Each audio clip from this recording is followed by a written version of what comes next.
오늘은 이 7장의 첫 번째 가르침, 비판하지 말라는 말씀으로 함께 은혜를 나눌까 합니다. 비판하지 말라, 이 말 자체는 어렵지 않아 보입니다. 다른 사람의 약점을 들춰내서 비난하지 말아라. 당연한 말이죠. 그런데 이 말이 참으로 중요한 것은 왜 그러냐? 이 말이 지금 산상수훈에서 쓰였기 때문입니다. 이 산상수훈이라는 것은 예수님께서 저 하나님의 나라, 천국을 만드는 하나님의 거룩한 교회 공동체를 만들기 위해서 가르치는 내용 가운데 비판하지 말아라 라는 말씀을 하고 계시다는 겁니다. 그런 관점에서 저는 세 가지, 이 말씀이 담고 있는 세 가지 의미를 함께 나눌까 합니다. 첫 번째로는 말 그대로 함부로 비판하지 말아라, 이런 뜻이겠죠. 이 비판하지 말아라는 비판의 헬라어는 크리노라는 단어를 쓰고 있습니다. 이 크리노의 의미가 뭐냐? 하나님의 심판, 판결을 의미해요. 그러니까 하나님처럼 심판하고 판결하려고 하지 말아라, 이런 뜻입니다. 왜 그럴까요? 왜 함부로 비판하면 안 될까요? 첫 번째 이유는 우리가 하나님이 아니기 때문이죠. 우리는 하나님처럼 다 알고 계신 분이 아닙니다. 우리가 전체를 알고 있으면 모를까 일부를 가지고 우리가 비판을 삼으면 그것은 위험한 생각입니다. 인디안 속담에 남의 신발을 신고 심리를 가보지 않고 그 사람에 대해서 아무것도 말하지 말라는 말이 있다고 해요. 그 사람을 이해하기 위해서는 그 사람의 신발이라도 신어봐야 그 사람의 입장을 이해할 수 있는 거겠죠. 암스테르담의 라이크스 미술관에 가면 루벤스가 그린 시몬과 페로라는 아주 유명한 그림이 있습니다. 그 그림을 처음에 딱 보면 참 얼굴이 화끈거려요. 어떤 노인이 젊은 여인의 가슴에 얼굴을 묻고 있는 그림입니다. 그냥 그림만 보면 너무나도 외설스럽습니다. 근데 루벤스라는 화가가 왜 이런 그림을 그렸느냐? 그 그림에는 배경이 있어요. 그 어르신은 누구냐? 독립투사였다고 그래요. 나라를 위해서 독립을 운동하다가 잡혀서 감옥에 갇혔는데 형벌이 뭐였냐면 굶기는 아사형, 굶겨 죽이는 그런 벌이었다고 합니다. 그러니까 감옥에서 점점 굶어 죽어가고 있는데 그의 딸이 면회를 온 겁니다. 근데 딸은 출산한 지 얼마 안 돼요. 그래서 가슴에 젖이 넘치는 거죠. 그런데 아버지를 보니까 굶어 죽고 있는 겁니다. 그래서 그 아버지에게 자신의 젖을 물려서 굶기지 않으려는 그 애틋한 사랑이 그 배경에 있다는 겁니다. 이 이야기를 들은 로마 황제가 그를 풀어주게 됩니다. 그래서 유명해져서 그림까지 남게 된 것이죠. 그냥 그림만 이렇게 보면 전혀 사연을 모르고서는 해석할 수 없는 이야기가 그 안에 담겨 있는 일들이 우리에게도 많이 있습니다. 어떤 사람이 실수를 해도 그 실수 뒤에, 어떤 사람이 어떤 말을 해도 그 어떤 말 뒤에는 왜 그런지에 대한 이유가 분명히 있는 것입니다. 그거를 모르고 비난을 앞세운다면 문제가 되겠죠. 탈무드는 말하기를 살인은 한 사람을 죽이지만 비난은 세 사람을 죽인다. 비난받는 사람도 죽이고 비난하는 사람도 죽이고 옆에서 보면서 듣고 있는 사람도 결국에는 죽이게 된다라고 교훈을 주고 있습니다. 또 왜 우리는 함부로 비판하면 안 될까? 두 번째는 남을 비판하면 우리도 똑같이 비판을 받기 때문입니다. 오늘 1절 2절에 뭐라고 합니까? 비판받지 않으려거든 비판하지 말아라. 너희가 비판한 그 비판대로 너희가 비판받고 너희가 헤아리는 그 헤아림으로 너희가 헤아림을 받기 때문이다. 비판이라는 것은 일방적일 수 없습니다. 비판은 상대적일 수밖에 없죠. 내가 비판하면 상대도 나에게 당연히 비판을 하게 마련이죠. 그래서 심으면 똑같이 거둔다라는 것을 알아야 돼요.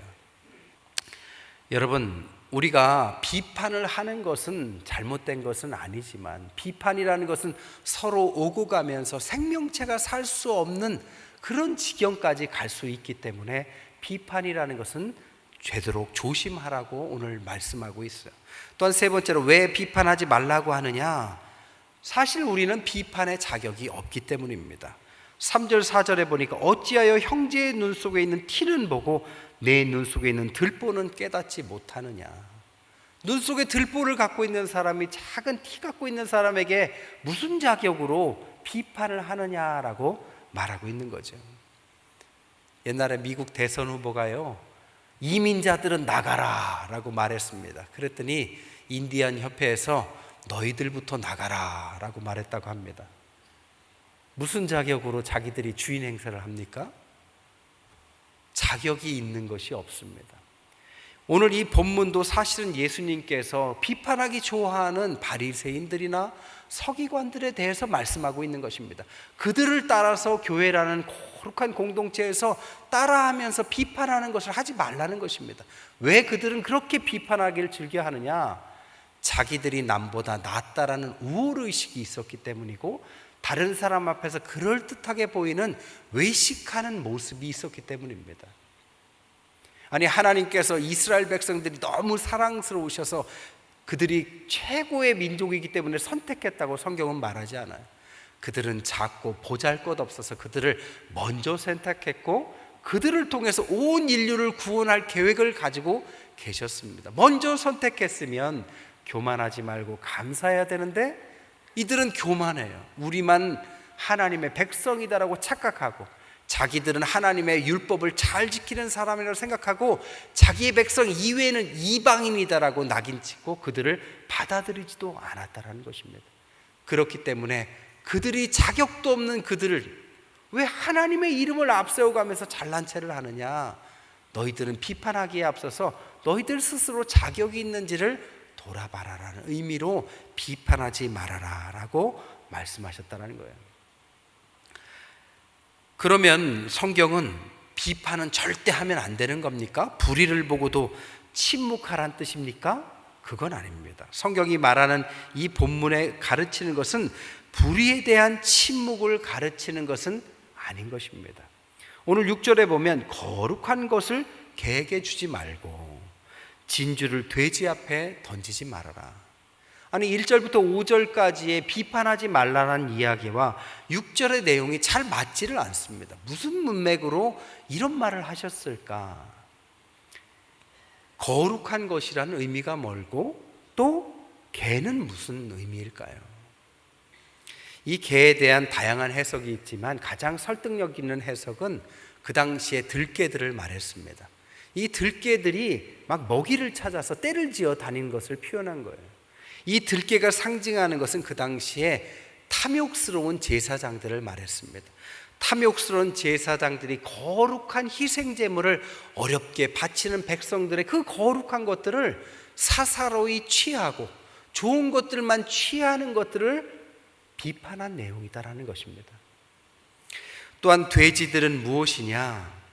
바로 로마 군대를 말했다고 합니다. 마가복음 5장에 보면 저 군대 귀신이 예수님의 명령에 의해서 돼지떼로 들어가죠. 이럴 때 돼지떼를 군단이다라고 표현했는데, 이 군단이 로마 군인을 표현하는 의미입니다. 그 당시에 점령하고 있는 그 대단한 로마 군인들을, 그들을 비난하기 위해서 돼지떼다라고 말했는데, 여기서 그렇게 말하는 거죠. 돼지떼에게 진주란 뭐냐? 생명을 말합니다. 저 로마 군인들에게 헛되이 목숨을 잃지 말아라. 함부로 목숨을 버리는 그 당시에 열심당원들, 젤록당원들이 그들을 향해서 목숨을 쉽게 버리지 말라라고 권면하는 정치적인 표현이라고 합니다. 즉, 이 말은 종교적인 비판과 정치적인 비판도 예수님은 하고 계시다라는 거예요. 그 당시에 헤롯을 여우라고도 말하고, 율법학자 바리새인을 독사라고도 말씀하셨고, 거짓 선지자들을 일이라고도 은유하셨습니다. 예수님은 불의를 참지 않으셨습니다. 그러니까 불의를 보고도 침묵하라는 뜻은 아니다라는 뜻입니다. 야고보서 5장 19절 20절에 보면 너희 중에 미혹되어 진리를 떠난 자를 돌아서게 해라. 갈라디아서 6장 1절에는 만일 무슨 범죄한 일이 드러나거든 신령한 너희는 온유한 심령으로 그러한 자를 바로잡아라. 성경은 불의에 대한 침묵을 가르치지 않습니다. 단지 오늘 비판하지 말라는 것은 자기를 돌아보지 않고 그냥 남만 비판하여서 그렇게 공격적으로 말하는 것들을 말하고 계세요. 오늘날로 말하면 내노남불, 자기를 생각하지 않고 다른 사람만 비판하기 좋아하는 사람들, 그렇게는 하지 말아라. 그렇게 하면 하나님의 거룩한 하나님의 천국을 꿈꾸는 사람들이 서로 불화하게 되고 서로 비난하게 되고 서로 비난하면서 결국에는 그 거룩한 공동체가 무너지게 되는 것을 지적하시는 부분이라는 것입니다. 그러면 우리는 어떻게 해야 될까요? 정의로운 이야기를 우리가 비판해야 될까요? 그럼 해야 된다면 어떤 선에서 우리는 정의로운 비판을 해야 될까? 정의를 위한 비판은 필요합니다. 하지만 이것은 정말 조심스럽게 해야 되죠. 방법론에 대해서는 다양한 것이 있지만 아주 적절한 비유가 있어요. 의사 비유가 있습니다. 어떻게 정의롭게 우리의 공동체나 사회에 대해서 비판하느냐? 의사처럼 하면 된대요. 의사들은 작은 질병이나 상처들은 그냥 고쳐준답니다. 그러니까 덮어주는 거죠. 하지만 암과 같이 중요한 것들은 내버려 두지 않고 그것을 제거한다고 합니다. 그러니까 첫 번째 뭐냐? 암이라는 큰 문제가 있다면 그것을 그냥 덮지는 말아야 된다는 거예요. 쉬쉬하고 덮는다고 능사가 아닙니다. 교회도 마찬가지예요. 청년 목회로 유명했고 부흥했던 교회가 목회자가 실수한 적이 있어요. 그랬더니 청년 목회가 부흥하니까 쉬쉬하고 덮었습니다. 그랬더니 피해자들이 양심선을 하고 문제가 불거졌죠. 그러니까 나중에 이 문제를 후답하려니까 더 문제가 커졌습니다. 그것은 좋은 방법이 아니었죠. 동일한 문제에도 미국에 똑같이 일으킨 목회자가 있어요. 고든 맥도날드라는 유명한 목사님입니다. 그는 이런 문제를 일으켰을 때 어떻게 했느냐? 제일 먼저 자신의 죄를 사람들 앞에 인정했습니다. 그리고 공식적으로 사과하고 그 자리를 사퇴했어요. 그리고 자기가 문제가 있다는 것을 인정하고 치료받으러 갔습니다. 그리고 수년간 그 치료를 위해서 애썼고 결국에는 회복해냈고 회복했다라는 공식적인 그런 답을 듣고 나서 교계와 교회에서 그를 다시 복귀하도록 도와줬습니다. 나중에 그는 자신의 경험을 빗대어서 유명한 책을 썼는데 그것이 내면 세계의 질서와 영적 성장이라는 아주 유명한 책을 썼습니다. 그리고 그는 클린턴과 르윈스키의 스캔들 사건에 상담하는 목회자로 발탁이 되어서 자신의 경험을 가지고 대통령도 상담해 줄 수 있는 아주 중요한 역할도 감당하게 됩니다. 여러분, 누구나 실수는 하게 마련이에요. 하지만 그 실수를 덮어서도 안 되고 실수했다고 그 사람을 매장해서도 안 됩니다. 실수는 누구나 할 수 있지만 실수의 원인은 반드시 제거해야 된다는 것이 첫 번째. 두 번째는 뭐냐? 의사는 자기 전공이 아닌 경우에는 절대 손을 대지 않는다 그래요. 여러분, 아무리 그것이 문제라 하더라도 잘 모르면 때로는 침묵해야 합니다. 남의 이야기를 듣고 그게 전부인 것처럼 막 같이 화를 내거나 말을 만들어가면 안 돼요. 그래서 침묵하고 그 문제를 다룰 수 있는 대상과 사람들이 다룰 수 있도록 기도하면 되는 거죠. 세 번째는 뭐냐? 수술 전 환자를 철저히 검사해서 이 수술을 통해서 그 사람을 살릴 수 있는 것인가를 판단해 봐야 된다는 거예요. 수술의 목적은 살리는 것이지 죽이는 것이 아니에요. 수술하면서 전체가 다 분열되고 깨진다면 수술의 의미가 없는 것입니다. 여러분, 살리기 위해서 하는 거예요. 네 번째는 수술의 범위는 최소화시키래요. 어떤 문제가 있다고 그 사람의 인생 전체가 비난받아서는 안 됩니다. 어떤 사람이 실수를 저질렀다고 그 사람이 온 인생이 잘못됐다라고 말할 수는 없어요. 인생을 잘 지내다가 어떤 문제를 때로는 실수하는 거죠. 반대로 어떤 악인이 평생 악당 짓을 하다가도 좋은 일을 할 수도 있는 것처럼 반대로 선한 사람이 잘못된 선택을 하기도 하는 것입니다. 그러면 그 잘못된 것만 제거하면 되는 거죠. 그 사람의 인생 자체를 비난하고 부정하고 그를 매장하려고 한다면 그것은 점차적으로 문제를 끄집어내려고 솔직하게 이야기하려는 사람들도 나올 수가 없는 토양이 되는 것입니다. 그래서 어떤 문제가 있다면 그 사람 전체의 인생을 비난하지 말고 수술의 범위를 최소화시켜라. 마지막으로는 수술은 봉합으로 마무리한다.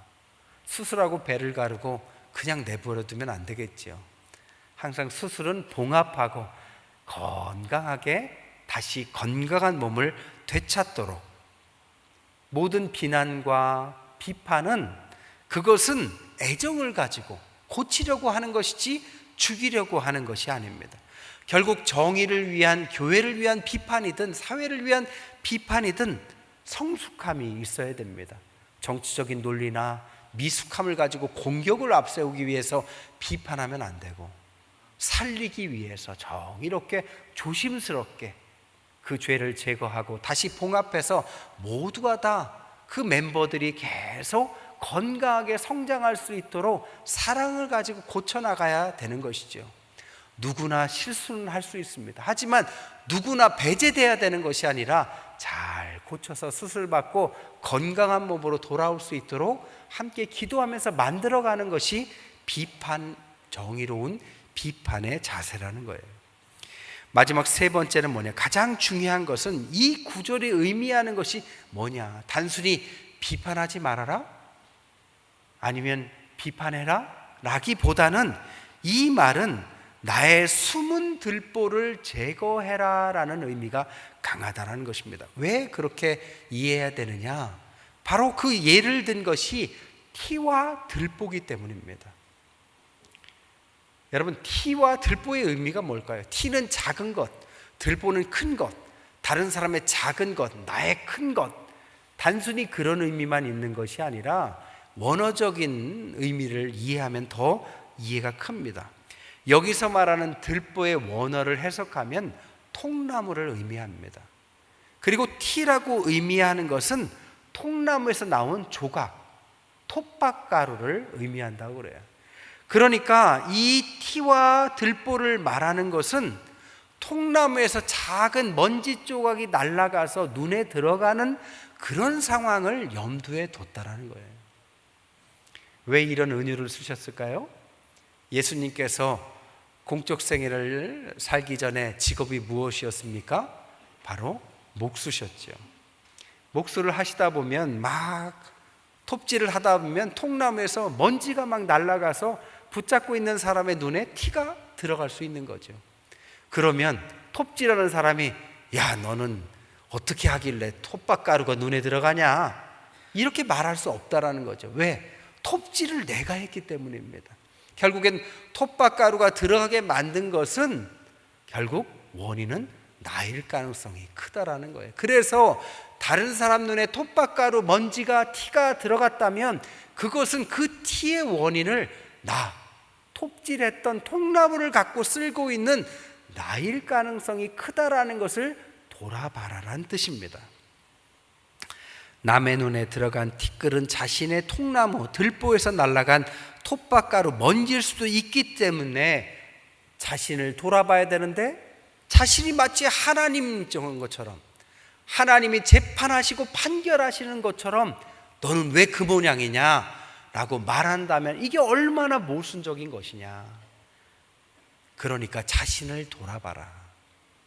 문제는 뭐냐? 우리가 자신을 돌아보기를 원치 않는다라는 거예요.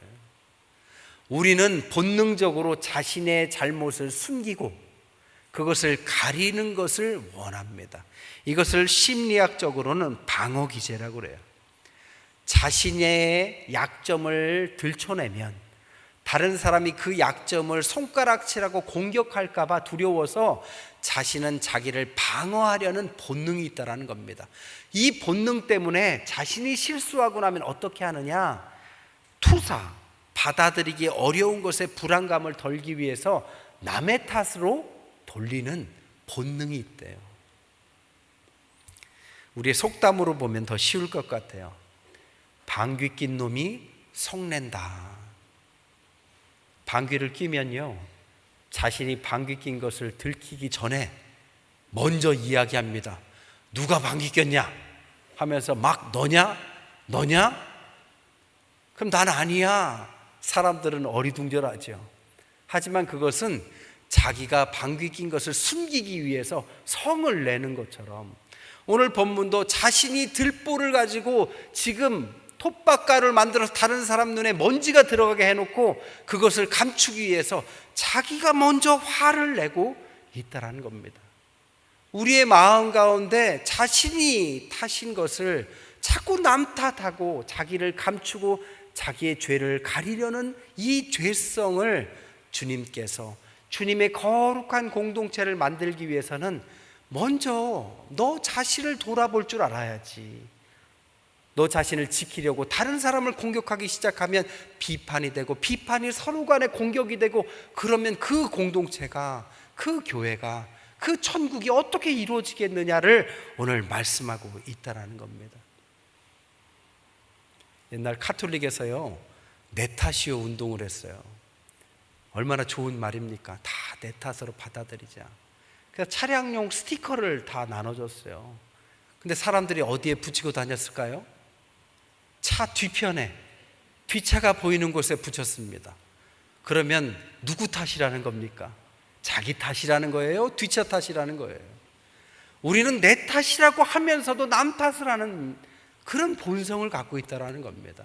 이건 특정한 사람들이 아니라 인간이라면 누구나 다 자신에게 나온 문제인데 자꾸 남의 탓을 하기 시작하고 다른 사람에게서 원인을 찾으면서 사람들을 손가락질하고 비판하는 것을 즐겨 한다는 것입니다. 주님이 오늘 말씀하시는 거예요. 야, 왜 남 탓을 하느냐? 방귀를 꼈으면 내가 아침에 뭘 먹었지? 이런 거 먹으면 속이 안 좋구나. 앞으로는 좋은 거 먹어야 되겠다. 라든지 내가 요즘에 건강이 안 좋은가?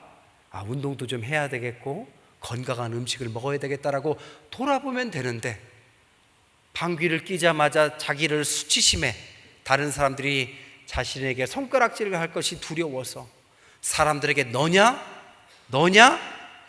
엉뚱한 사람들에게 뒤집어 씌우고 그러면서 서로 불화하게 만들고 이런 속에서는 하나님의 나라 천국은 이뤄갈 수 없다란 말을 지금 하고 계신 것입니다. 여러분 안에 잠재되어 있는 통나무 들보는 무엇입니까? 대부분 화를 내는 것은 자신이 그런 부분에 있어서 상처가 있기 때문입니다. 그 상처가 건드려진다면 화를 낼 것이 아니라 자신을 돌아봐야 돼요.